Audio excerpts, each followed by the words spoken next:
Hello dear all, आज एक और टॉपर के साथ में हम लोग इंटरव्यू करने जा रहे हैं। हर नेम इज स्वरा राहुल पाटिल।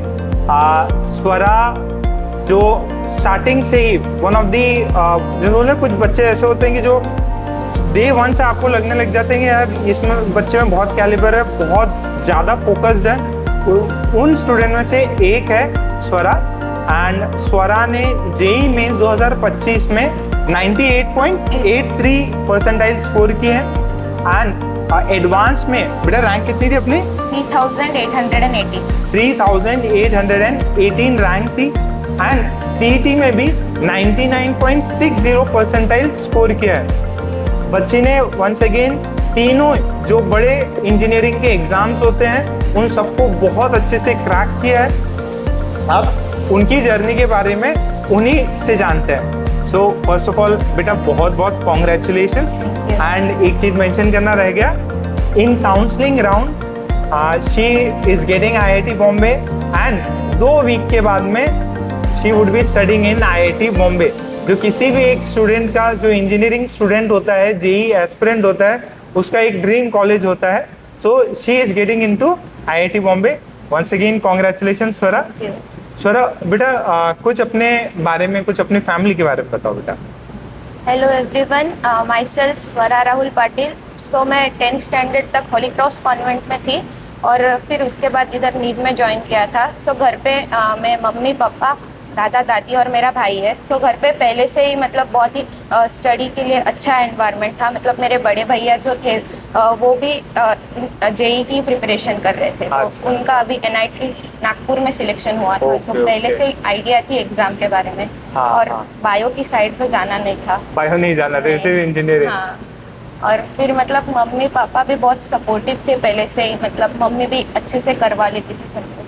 और मतलब मेरा जो भाई है वो भी मतलब बहुत हेल्प करता था। अच्छा, बड़ा भाई है आपका? हाँ, वो मतलब जब भी कोई डाउट वगैरह आता था तो फिर वो बताता था। सो मतलब बड़ा भाई है आईआईटी नागपुर में, आप आईआईटी बॉम्बे में। ठीक है, बहुत ही बढ़िया कि घर के दोनों ही भाई बहन टॉप इंस्टीट्यूट्स में पढ़ रहे हैं। एंड थोड़ा घर में जैसे भाई कैसे, थोड़ा सा गुस्से वाला है, थोड़ा लीनियंट टाइप का है? नहीं, जो एनआईटी नागपुर में है वो मेरा कजिन भाई है। अच्छा। घर पे मेरे को छोटा भाई है। ओके ओके, छोटा भाई है। हाँ, वो भी मतलब जब मैं पढ़ाई वगैरह करती थी तो फिर डिस्टर्ब वगैरह नहीं करता था। कौन से स्टैंडर्ड में? 6th में। तो अभी तो काफी समय है उसको भी तैयारी करने में। बट वो है, सिस्टर जा चुकी है इस कॉलेज में तो उस पर थोड़ा सा दबाव ज्यादा रहेगा। अच्छा बेटा, घर में जैसे मम्मी पापा है, नो डाउट कोऑपरेटिव है, बट ऐसे कभी फोर्स करते कि बेटा पढ़ो? नहीं, मम्मी या आराम करो? ऐसे बोलती थी कि जब मन करे तभी पढ़ा कर, नहीं तो मत कर। अच्छा, तो मम्मी काफी रिलैक्स और चिल। हाँ। एंड पापा?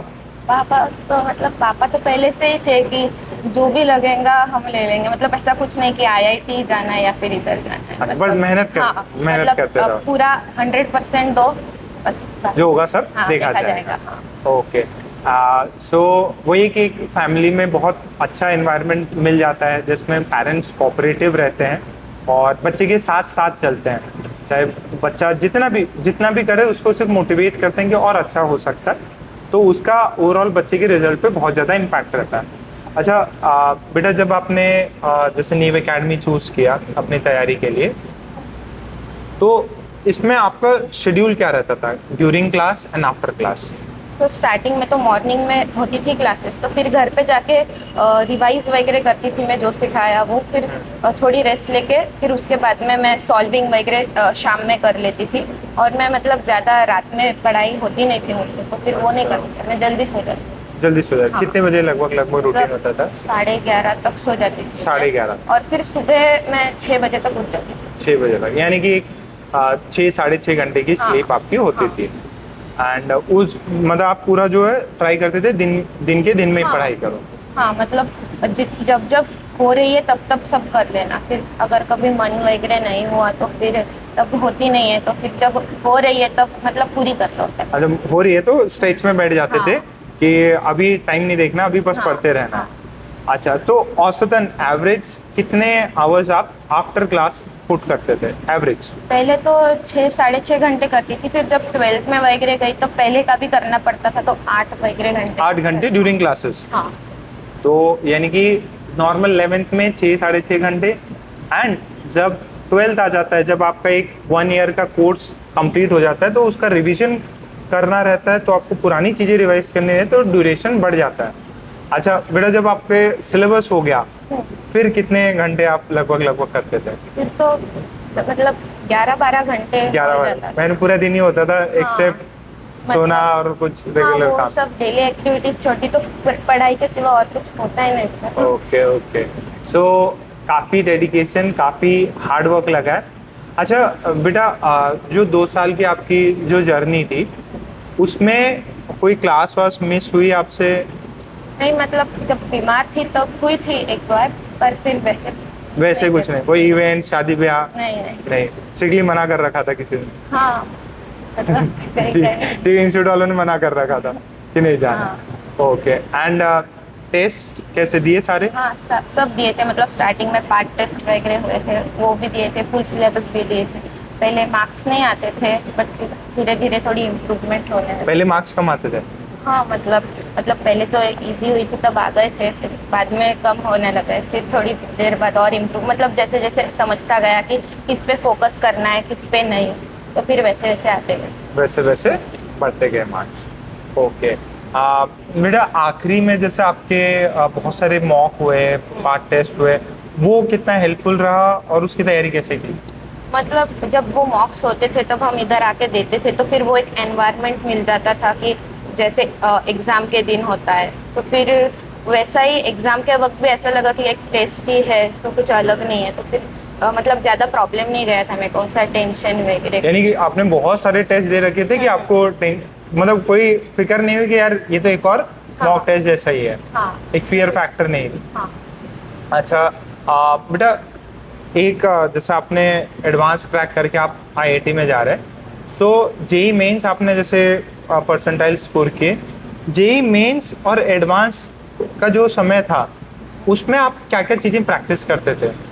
मतलब मैं तो मॉड्यूल्स जब हो जाता था तब first exercise, second exercise, third और फोर्थ मतलब सब कर लेती थी मॉड्यूल्स में, और एक्स्ट्रा अगर मतलब टाइम तो मिलता नहीं था इतना करने के बाद, तो फिर मैंने कुछ खास किया नहीं था एक्स्ट्रा का, और पीवाईक्यूज फिर मैं लगाती थी। पीवाईक्यूज? हाँ। तो यानी कि आप स्टडी मटेरियल में मतलब अपने नीव के मॉड्यूल्स लगाते थे एंड और पीवाईक्यूज लगाते थे, सीपीपी भी सॉल्व करते सीपीपी थे? मैं स्टार्टिंग में करती थी, पर फिर बाद में टाइम कम मिलता गया तो फिर सीपीपी अच्छा, सीपीपी थोड़ा कम कर दिया। हाँ। ओके, एंड टेस्ट पूरे दिए। अच्छा, पीवाईक्यू आप जब कोर्स चल रहा था तभी किए या जब सब सिलेबस हो गया उसके बाद करना स्टार्ट नहीं, किया? जब कोर्स चल रहा था तब से कर रही थी, तब जितने होते थे उतने, फिर सिलेबस खत्म होने के बाद फिर बहुत मतलब फिर मैंने कुछ कुछ इनके मतलब 2-3 बार भी किए थे रिपीट। अच्छा, कुछ चैप्टर्स आपने हाँ। मल्टीपल टाइम्स किए ताकि और ज़्यादा स्ट्रांग हो जाए।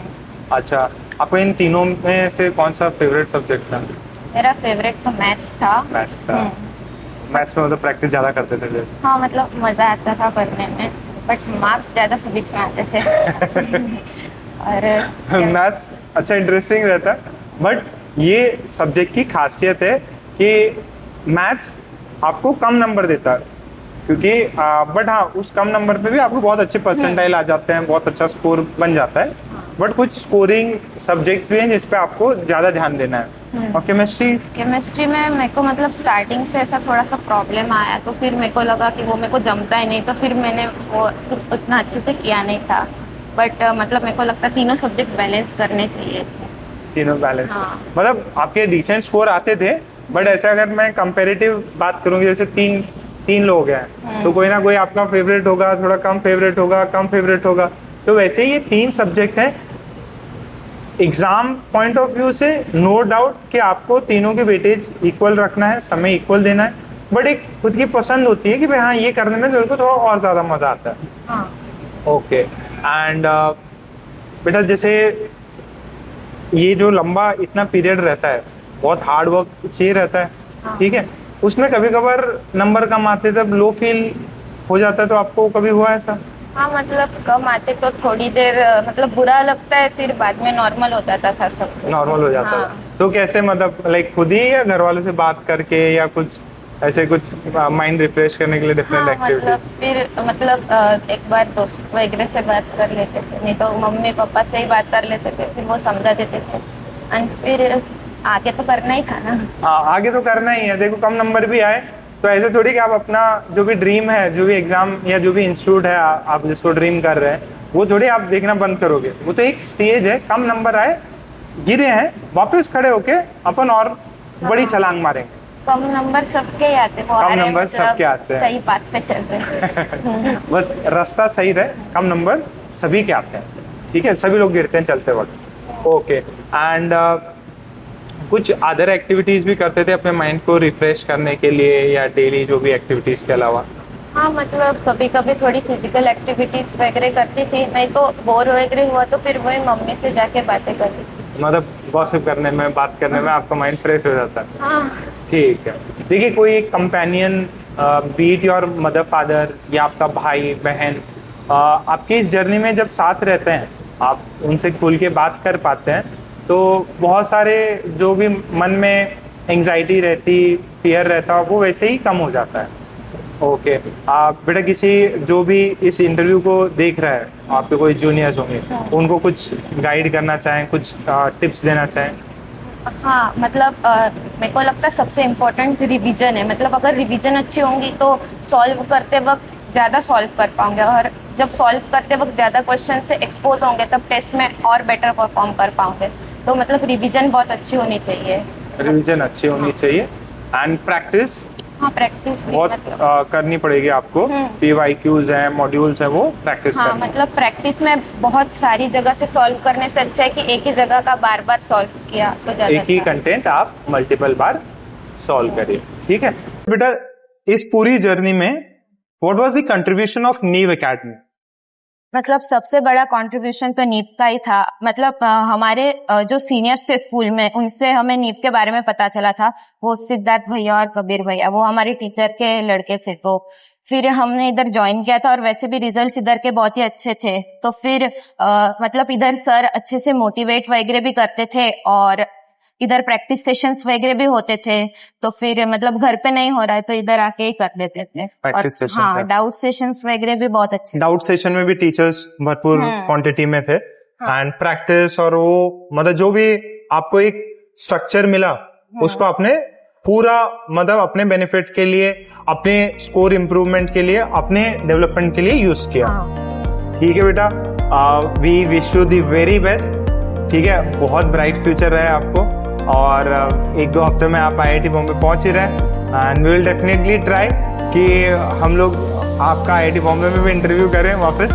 ठीक है, okay, thank you dear students and viewers for watching this interview.